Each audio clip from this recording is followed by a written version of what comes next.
আসসালামু আলাইকুম। আপনারা দেখছেন আমার ক্যামেরায় তাহিরি হুজুর। হুজুর, আপনি কেমন আছেন? আলহামদুলিল্লাহ ভালো। দীর্ঘদিন পর আপনার সাথে দেখা হয়ে আরো ভালো আছে আলহামদুলিল্লাহ।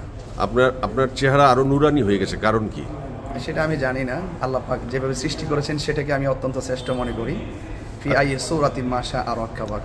হুজুর, এখন রমজান মাস আসতেছে। আমি কয়েকটা বিষয় আপনার কাছে একটু জানতে চাই যে মা বাবার প্রতি সন্তানদের কর্তব্য সম্পর্কে আমাদের কোরআনে স্পষ্ট ব্যাখ্যা আছে, হাদিসেও আছে। মা বাবার জন্য সন্তানের প্রথম এবং প্রধান দায়িত্বটা কি? আল্লাহ পাক রব্বুল আলামিন কোরআনে বলেছেন, ওয়া ক্বাদা রাব্বুকা আল্লা তা'বুদু ইল্লা ইয়াহু ওয়া বিল ওয়ালিদাইনি ইহসানা ইম্মা ইয়াবলুগান্না ইনদাকাল কিবারা আহাদুহুমা আও কিলাহুমা উফি ওয়া লা তানহারহুমা ওয়া কুল লাহুমা কাওলান কারীমা। মা বাবার প্রতি সন্তানের প্রথম দায়িত্ব হলো তার সাথে সৌজন্যমূলক আচরণ করতে হবে, ভালো ব্যবহার করতে হবে। ওরা যদি বৃদ্ধ হয়ে যায়, দুইজন কিংবা একজন, তাদের সঙ্গে ভালো আচরণ করতে হবে। বৃদ্ধ হয়ে গেল, তাদের সাথে ভালো আচরণ করতে হবে। ওয়ালা তানহারহুমা, সাবধান, তাদেরকে কিন্তু ধমক দেওয়া যাবে না, তাদেরকে চোখের পানি ফেলে কাঁদানো যাবে না। এই যে রমজান মাস আসছে, আমি অনেক সন্তানের কানে কিন্তু মায়ের মধুমাখা ডাকের রিংটুন বাজত। এই রমজানে কিন্তু অনেক মায়ের কিন্তু সেই মধুমাখা ডাক আর কানে শোনা হবে না, কবরে চলে গেছে। দেখেন, যদি মা বাবা কবরে চলে যায় তাহলে কিন্তু তাকে আর সেবা করার সুযোগ থাকে না। সুতরাং জীবিত থাকতেই কিন্তু সেবাটা করতে হবে, চলে গেলে কিন্তু সেই সুযোগ আর থাকে না। ওয়াকুল্লাহুমা কওলান কারীমা, তাদের সঙ্গে ভালোবাসার আচরণ করতে হবে, সম্মানজনক আচরণ করতে হবে। ওয়াকফিজ লাহুমা জানাহা যুল্লি মিনার রাহমা, তাদের সাথে নম্রতা চাদর বিছিয়ে কথা বলতে হবে। সাবধান, ধমক দেওয়া যাবে না। হুজুর, সুদ খাওয়া ইসলামে হারাম।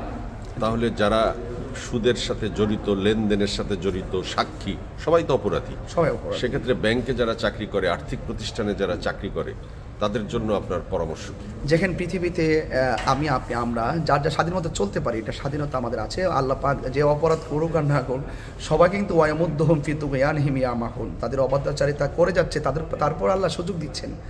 সবচেয়ে বড় কথা হলো, কোনো মোল্লার কথা ইসলাম চলে না, আল্লাহ পাকের বিধান অনুযায়ী ইসলাম চলে। আহাল্লাহুল বাইআ ওয়া হাররামার রিবা, আল্লাহ পাক ব্যবসাকে হালাল করেছেন, সুদকে হারাম করেছেন। সুদ খাওয়া, সুদে সাক্ষী দেওয়া, স্টাম্প করা। তাহলে ব্যাংকে বা আর্থিক প্রতিষ্ঠানে যারা চাকরি করে তারা কি, তাদের চাকরিটা কি বৈধ? না, অবশ্যই যারা এইরকম কাজে সহযোগিতা করে তারাও অপরাধী। আমি আশা করব ওই হারাম কাজের সাথে রিলেটেড না থেকে। তাহলে কি দেশে ব্যাংকই থাকবে না? ব্যাংক থাকবে না বলতে, আমি তো আর একা তো, এটা বিশাল একটা জায়গা।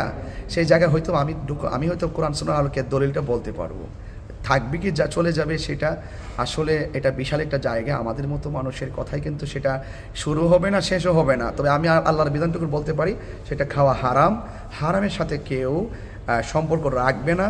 যদি কেউ রাখে, ফামাইয়া আমাল মিসকালা যাররাতিন খায়রান ইয়ারা ওয়া মাইয়া আমাল মিসকালা যাররাতিন শাররান ইয়ারা। হুজুর, আপনারা যারা ইসলামিক বক্তা আছেন, এক বক্তা বা এক গ্রুপের বক্তা আরেক গ্রুপের বক্তার বিপক্ষে কথা বলে, বা একজন বলে যে অন্যজন সহি পথে নাই, আপনার বক্তব্য আরেকজন বর্জন করে। ইসলামিক বক্তারাই, ভক্তদের মধ্যেও পার্থক্য আছে। ইসলামের মধ্যে তো কোনো পার্থক্য নাই, কিন্তু আপনারা পার্থক্য কেন তৈরি করেন? এটা হলো যার যার মেধা আর বিশ্লেষণের অভাব। আমি আমার বিশ্লেষণ যেটা সঠিক মনে করছি সেটা আমি প্রচার করছি, আরেকজনের বিশ্লেষণ যতটুকু সঠিক মনে করছে সে তারটা প্রচার করছে। ওই বিশ্লেষণের এদিক সেদিক হওয়ার কারণে আমাদের ব্যক্তিগত জায়গা থেকে আমাদের মাঝে কয়েকটা ডিভাইড হয়েছে। তবে আমাকে যদি আপনি প্রশ্ন করেন, সেক্ষেত্রে করণীয় কি সেখানে বলতে পারি। আসুন, হয়তো আমাকে আপনি বুঝিয়ে নেন, আর না হয় আমি আপনাকে বুঝিয়ে আনবো। ইসলাম নিয়ে ডিবেট সেটা আমি কখনোই কামনা করি না। আসুন, আমরা আলোচনা সাপেক্ষে একটা গোল টেবিলে বসে আমরা ইসলামের সুমহান জায়গাটাকে সৌন্দর্য করি। তাহলে গোল টেবিলে বসার সময় এসেছে, এবং আপনারা যারা বক্তা তারা গোল টেবিলে বসে জনগণকে বিভ্রান্তির হাত থেকে রক্ষা করার দায়িত্ব কিন্তু আপনাদের। এক্স্যাক্টলি সেটাই করতে হবে, সেটাই হওয়া উচিত। এটা আমি আমার জায়গা থেকে মেসেজ এটাই দিব। হুজুর, আপনার কাছে একটি প্রশ্ন, যে আপনি কি চোখে দেখেন আপনি একজন নাগরিক হিসেবে? সম্প্রতি সামাজিক যোগাযোগ মাধ্যমে মুশতাক যে একজন বয়স্ক মানুষ হয়ে একজন এভাবে করে বিয়ে করলো তিশাকে, এবং তার বাবা যে কমপ্লেইন করলো, এই বিষয়টিকে আপনি, মুশতাক তিশা প্রসঙ্গে আপনি কি মনে করেন? দেখেন, আসলে বিয়ে করার যে প্রক্রিয়া রয়েছে, সেই বিয়ে প্রক্রিয়ার যদি বৈধতার জায়গা বলি, সেই বৈধতার জায়গায় সে বিয়ে করেছে, ইসলাম তাকে সুযোগ দিয়েছে। সেখানে আমি এটাকে ডিসঅ্যালাউ করার কোনো সুযোগ নেই।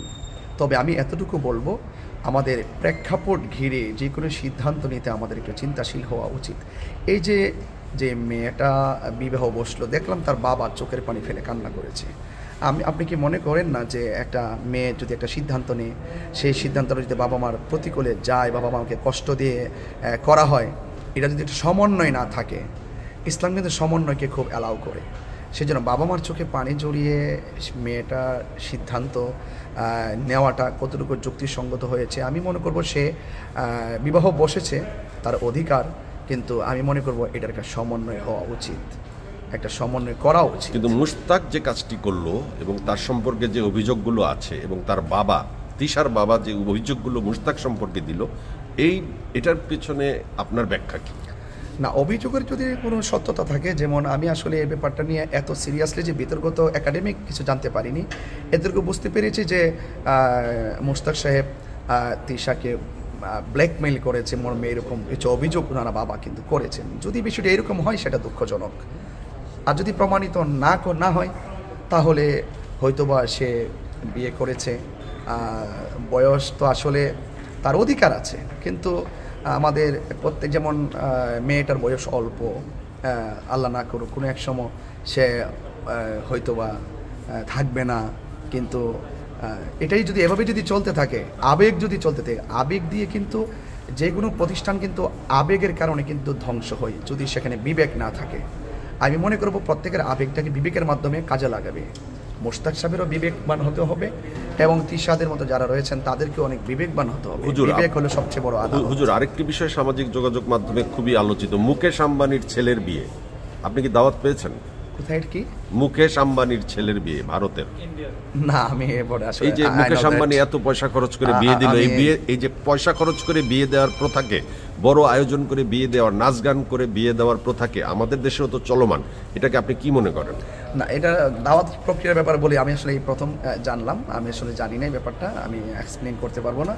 আর যেমন যেগুলো বিয়ের অনুষ্ঠানে একটা হালাল জায়গা, বিয়ের মাধ্যমে একটা সম্পর্ক হালাল হয়, তো সেই জায়গাটা যেন কোনো হারাম দ্বারা নিমজ্জিত না হয়, সেইটা সেদিকে আমাদের প্রত্যেকে খেয়াল রাখে। কিন্তু আমাদের বিয়েগুলোর অনুষ্ঠানে তো আমরা নাচ গানের আধিক্য দেখি, প্রাধান্য দেখি, অনেক খরচ দেখি, এটাকে আপনি কি বলেন? এখানে ফিরে আসতে হবে। আজ থেকে ইসলামের বিধান কিন্তু আসলে স্বামীর বাড়িতে, ছেলের বাড়িতে মেয়ে পক্ষ যে অলিমা খাবে, কিন্তু দেখা যাচ্ছে কি আমরা এটা উল্টা হয়ে গেছে, এখন দেশের ট্র্যাডিশন হয়ে গেছে যে 500 লোক 1000 লোক না নিলে বিয়ে যেন হয় না, এত কিছু না দিলে বিয়ে হয় না, এটা একটা জুলুমও বটে। তা আমি আশা করবো এই জুলুমটা যেন আমরা না করি। হুজুর, আপনাকে অসংখ্য ধন্যবাদ। আর কিছু বলবেন? Thank you. অনেকদিন পর আপনার সাথে দেখা হয়ে ভালো লাগলো। আপনাকে অনেক ধন্যবাদ যে আপনার সাথে অনেকদিন পর দেখা হয়েছে, আলহামদুলিল্লাহ। Thank you very